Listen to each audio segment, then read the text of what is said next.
Assalamualaikum warahmatullahi wabarakatuh. Alhamdulillahirabbil alamin wa bihi nasta'inu ala umuri dunya waddin. Wassalatu wassalamu ala asrofil anbiya'i wal mursalin wa ala alihi washabihi ajma'in. Rabbi shrah li sadri wa yassir li amri wahlul 'uqdatam min lisani yafqahu qawli. Qalu subhanaka la ilma lana illa ma 'allamtana innaka antal alimul hakim. Pertama-tama, sebelum saya memulai kajian kita yaitu tentang pembahasan hukum ruqyah dan juga jimat, dikarenakan ada kendala dalam live, maka sebagai pengganti adalah rekaman ini. Mohon maaf sebelumnya kepada semua saudara-saudara yang menjadi pemirsa setia channel Abu Nadia Official. Sekali lagi saya mohon maaf atas kendala yang dialami kan sehingga tidak bisa siaran live. Bismillahirrahmanirrahim.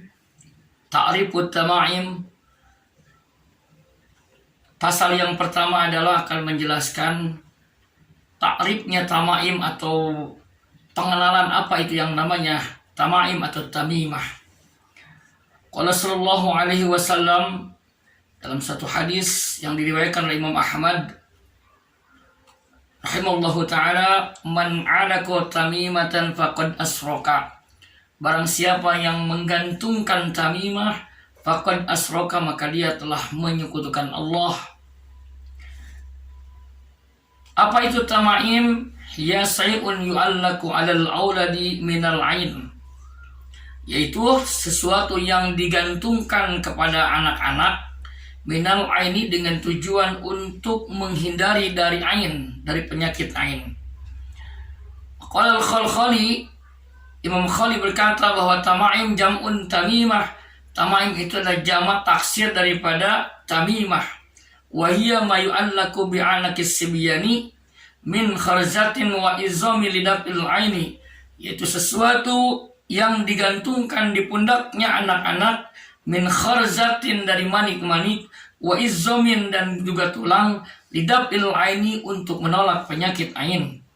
Jadi yang namanya tamaim atau tamimah itu adalah sesuatu yang digantungkan ke leher anak-anak untuk menjaga supaya tidak terkena penyakit ain, berbentuk manik-manik ataupun tulang yang dimasukin ke benang, disusun lalu digantungkan di leher.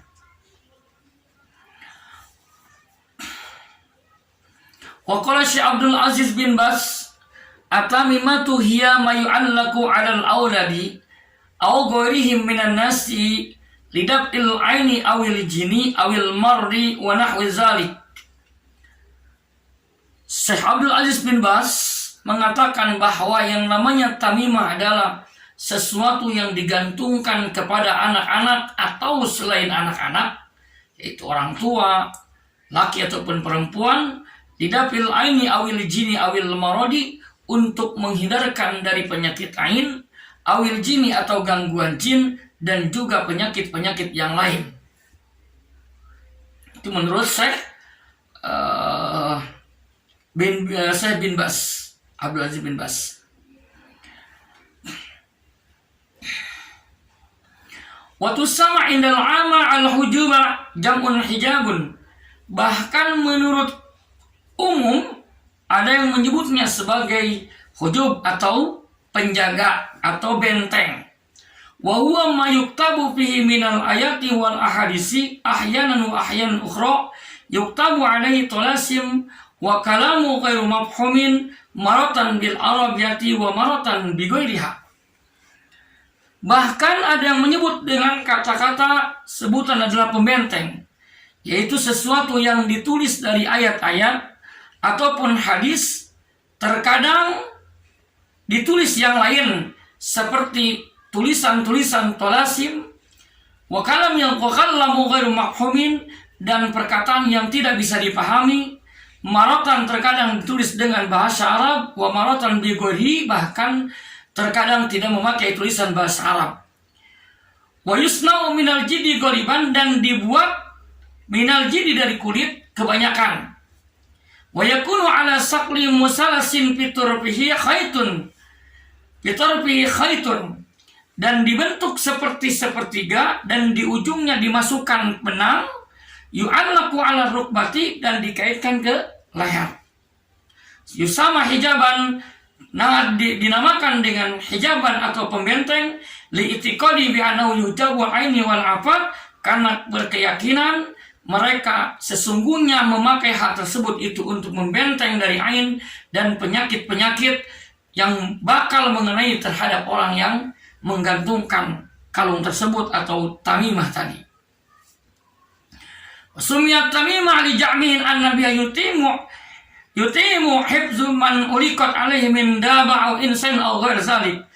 Dinamakan tamimah karena keyakinan mereka sesungguhnya dengan memakai hal tersebut maka akan tercapailah penjagaan-penjagaan bagi orang-orang yang memakainya, baik itu manusia ataupun hewan, maka disebutnya tamimah.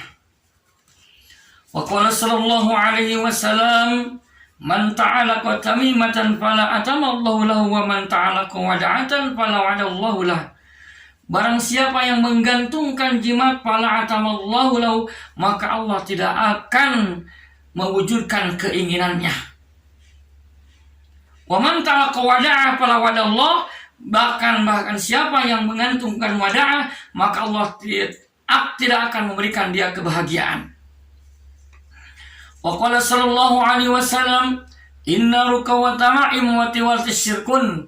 Rasulullah bersabda, sesungguhnya jampi-jampi tama'im yaitu tamimah atau jimat-jimat, tiwalah dan juga peret-peret syirkun, itu adalah syirik alias dosa menyekutukan Allah Subhanahu wa taala.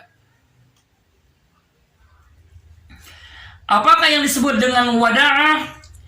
Wada'ah adalah say'un yakhruju minal bahri yusabbihu as-sadaqa yattaquna bihil 'ain walanu abyadul lahu ru'usun muhaddadah yazimuhul musrikuna fi khuyutin wa yaj'amuna annahum yastadiluna bihi ala ilmil ghaibi awil tabaruki ka'ta'likil awtari wat tama'im. Yang disebut dengan wada'ah adalah satu perkara atau sebuah benda yakhruju minal bahri, yang keluar, yang datang, yang diambil dari laut, yusabbihu sodafa, yang mirip seperti rumah kerang, yattaquna bihil ain, yang diyakini bisa menjaga dari penyakit ain, walaunuhu abyad, warnanya putih, lau ru'usun muhadadah, dan di ujungnya ada ujung yang sangat tajam. Yazimuhul musrikuna, orang-orang syirik itu yang menyekutukan Allah, dia menyusun, menjadikan kalung pakai benang, meyakini bahwa sesungguhnya itu adalah sebagai petunjuk untuk alam gaib ataupun keberkahan, kata likil atrawat tamaim, seperti menggantungkan jimat-jimat tadi. Jadi wada'ah itu adalah satu benda yang diambil dari laut, yang mirip bentuknya seperti rumah kerang, diyakini bisa menjaga dari penyakit ain, warnanya putih, ujungnya runcing, dan orang-orang musyrik itu dia menyusun memakai benang dan dikalungkan. Apa yang namanya tiwalah?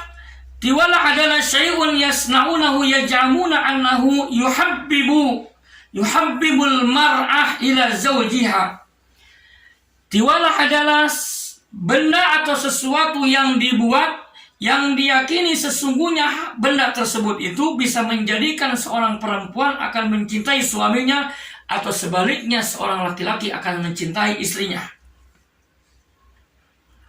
Wazakar Syekh Muhammad bin Utsaimin, menjelaskan Syekh Muhammad bin Utsaimin rahimallahu ta'ala, anadda billah ta'ala yalbisuha zawjani musabbahatan litiwalah. Sesungguhnya musabbihatun litiwalah, sesungguhnya cincin yang dipakai pasangan suami istri ataupun pasangan yang mau menikah, musabihatun itu menyerupai litiwalati dengan tiwalah, li'anna ma yalbisuha yataqidu anna taqwa rawabitu bainu wa baina zawjatihi aw khatibatihi. Karena tidak sedikit yang meyakini bahwa yang memakainya itu sesungguhnya dablah atau cincin tali yang dipakai dua pasangan tadi menguatkan ikatan antara suami istri ataupun calon istrinya ataupun calon pasangannya.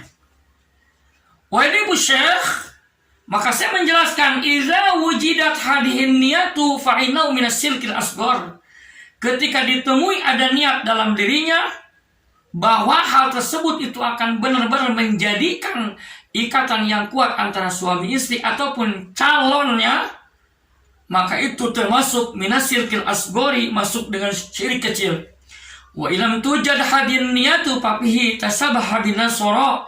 Seandainya tidak ditemukan, tidak ada niat dalam hatinya, fafihi tusabbihu binasara, maka di dalamnya ada penyerupaan dengan orang-orang Nasrani. Fa inna makhuzatun minhum, karena cincin tunangan ataupun cincin perkawinan yang dipakai oleh oleh pasangan suami istri ataupun calon yang mau menikah itu diambil dari adat kebiasaan orang-orang Nasrani. Masya Allah. Jadi berhati-hatilah, kata Syekh di sini, bahwa memakai cincin tunangan ataupun cincin perkawinan, cincin kawin yang dipakai oleh pasangan suami istri itu bisa mirip-mirip menyerupai dengan tiwalah, yaitu dengan jimat pelet. Seandainya ditemukan dalam hati baik suaminya ataupun istrinya keyakinan bahwa dengan memakai cincin tersebut itu akan menumbuhkan, mengikat ikatan antara suami dan istrinya menjadi ikatan yang kuat tidak terpisahkan, maka itu termasuk syirik asghar. Tetapi ketika tidak ditemukan ada niat dalam hatinya, maka itu sudah menyerupai orang-orang Nasrani, karena sesungguhnya kebiasaan hal tersebut itu diambil dari mereka. Wal-'iyaz billah. Ruqyah, adapun yang namanya ruqyah, zam'u ruqyatin wa yuqalu ruqa bil fathi fil madi. Yang namanya ruqa itu adalah jama daripada kalimah ruqyah. Kalau dalam fi'il madi diucapkan dengan raqa. Wastarki, adapun juga istarki artinya adalah talabur ruqyah, artinya meminta ruqyah. Wa huwa bima'na ta'wiz, itu maknanya adalah perlindungan. Wa hiya al-ayatu wal azkaru wal adiyatu allati tuqra'u 'alal marid, yaitu ayat-ayat dan zikir-zikir dan juga doa-doa yang dibacakan kepada orang yang sakit. Di kesimpulannya, ikhwan fillah rahimallahu ta'ala, bahwa tadi dijelaskan ada yang namanya tamimah ataupun tamaim, maka hal tersebut itu berbeda-beda bentuk. Yang jelas secara umum hadisnya, barang siapa menggantungkan tamimah maka dia telah menyekutukan Allah, maka dia telah membuat syirik. Tadi tamimah bentuknya ada yang diambil dari tulisan-tulisan yang tidak jelas, dan juga ada benda-benda yang digalungkan dengan keyakinan bisa menolak penyakit ain ataupun gangguan jin. Insyaallah pada sesi berikutnya kita akan bahas bagaimana hukumnya tentang memakai tamaim tadi. Dan yang paling penting tadi ada poin yang sangat bagus, yaitu berhati-hatilah ketika melaksanakan pernikahan dengan memakai cincin, karena menurut Syekh Utsaimin itu bisa menyerupai dengan tiwalah. Kenapa? Ketika diyakini bahwa cincin tersebut itu bisa mengikat perkawinan, memperkuat ikatan antara suami dan istri. Tetapi ketika tidak ditemukan ada keyakinan seperti itu, maka memang tidak menjadi syirik asghar, tetapi itu adalah menyerupai orang-orang Nasrani. Wal-'iyaz billah. Mudah-mudahan bermanfaat. Subhanakallahumma bihamdik, asyhadu an la ilaha illa anta, astaghfiruka.